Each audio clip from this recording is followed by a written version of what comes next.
ভৈরবে বিদ্যুতের ঘন ঘন লোডশেডিংয়ে জনজীবন হয়ে উঠেছে অতিষ্ঠ। উৎপাদন ব্যাহত হওয়ায় ক্ষতির মুখে পড়েছে স্থানীয় ব্যবসা বাণিজ্য। নিরবচ্ছিন্ন বিদ্যুৎ সরবরাহের দাবি জানিয়েছেন ভুক্তভোগীরা। ভৈরব প্রতিনিধি এম এ হালিমের পাঠানো তথ্য এবং ছবিতে বিস্তারিত জানাচ্ছেন মাসুমা ইসলাম।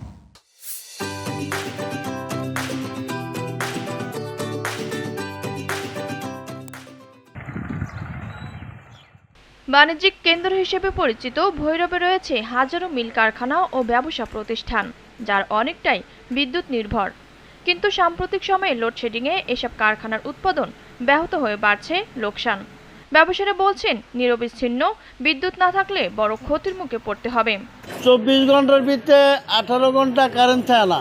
আমাদের এই যে বরফ মিল আছে, এই বরফ মিলের বিদ্যুৎ না থাকায় আমরা সঠিকভাবে উৎপাদন দিতে পারতেছি না। আমাদের মাছ বাজারও একটু সমস্যা, আমরা বরফের কারণে মাছ কোনো দিতাম পারতাছি না। অন্যদিকে তীব্র গরমে বিদ্যুৎ না থাকায় চরম দুর্ভোগে পড়েছেন সাধারণ মানুষ। গরমে শিশু ও বয়স্করা অসুস্থ হয়ে পড়ছেন। এছাড়া এসএসসি পরীক্ষার্থী সহ শিক্ষার্থীদের পড়াশোনাও ব্যাহত হচ্ছে। 10 মিনিট থাকলে 2 ঘন্টা থাকে না, তার জন্য বাচ্চা কাচ্চাদের লেখাপড়ার সমস্যা হচ্ছে।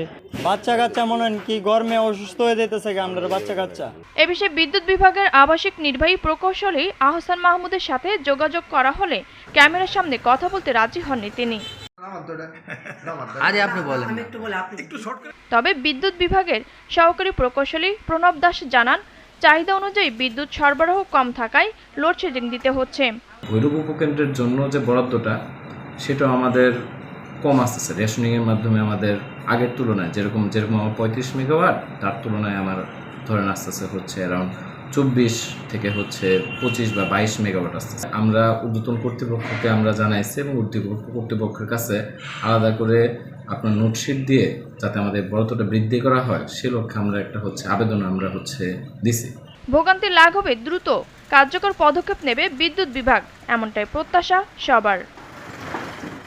মাসুমা ইসলাম, জিটিভি নিউজ।